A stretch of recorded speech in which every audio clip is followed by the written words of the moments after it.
छाया जैसा चोर, real life inspired story telling.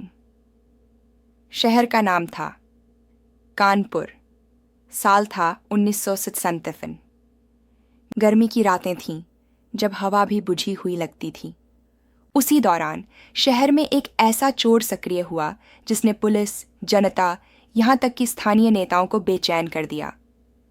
लोग उसे एक ही नाम से जानते थे, घरदाखा, छाया, क्योंकि वो दिखाई देता था पर पकड़ा कभी नहीं जाता था।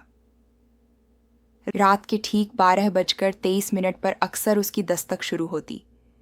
किसी घर का ताला टूटा मिलता, पर अजीब बात, कभी अलमारी नहीं टूटी, कभी कोई चीज इधर उधर नहीं फैली।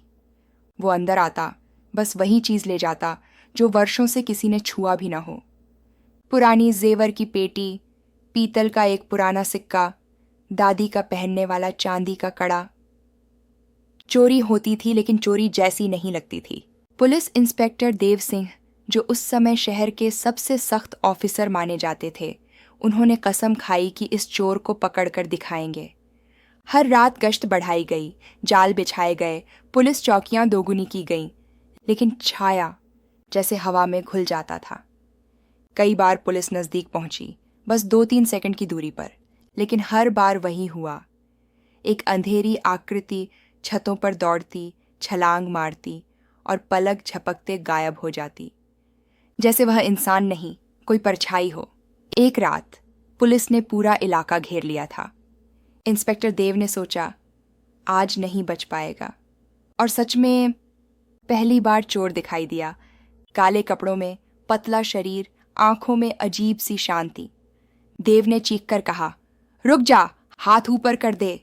चोर रुका, धीरे से मुड़ा। चेहरे पर कोई डर नहीं था।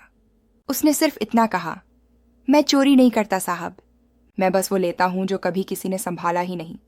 और इससे पहले कि पुलिस उसे घेर पाती, वह पुराने खंडहर वाले मकान की छत से छलांग लगाकर नीचे गायब हो गया। देव नीचे भागे, लेकिन वहां सिर्फ धूल थी और एक पुराना चांदी का कड़ा।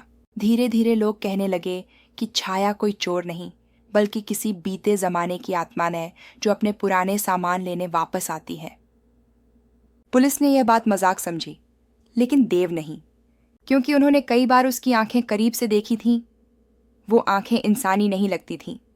और फिर एक रात सब कुछ बदल गया। शहर के कोतवाली थाने में एक बुजुर्ग महिला आई। उसने हाथों में वही खोया हुआ सामान पकड़ा हुआ था जिसके लिए पूरा शहर परेशान था। पुराना कड़ा, पुराने सिक्के, पुरानी पेटी। उस बुजुर्ग ने कहा, ये सब मेरा है और वो चोर मेरा बेटा था, मर गया था 20 साल पहले, पर लगता है कि उसका मन इन चीजों से जुड़ा रह गया था। देव के शरीर में सिहरन दौड़ गई। उन्होंने पूछा, लेकिन ये चीजें वापस कैसे आईं? महिला ने कहा, कल रात दरवाजे पर किसी ने दस्तक दी थी। मैंने खोला तो कोई नहीं था, सिर्फ ये सामान रखा हुआ था। आज तक कोई नहीं जानता कि सच क्या था। क्या छाया सचमुच कोई आत्मा थी, या कोई ऐसा चोर जो बस सबको भ्रमित करने में माहिर था? पर एक बात आज भी दर्ज है, उसके लौटने के बाद शहर में फिर कभी चोरी नहीं हुई। और पुलिस रिकॉर्ड में एक केस आज भी बिना नाम, बिना आरोपी, बिना बंद हुए फाइलों में दर्ज है। सयास्क्वंस केस नम 19, न पकड़ा जाने वाला चोर, अननोन आइडेंटिटी। और देव सिंह आज भी कहते हैं, सब चोर इंसान नहीं होते, कुछ स्मृतियां भी चोरी करती हैं।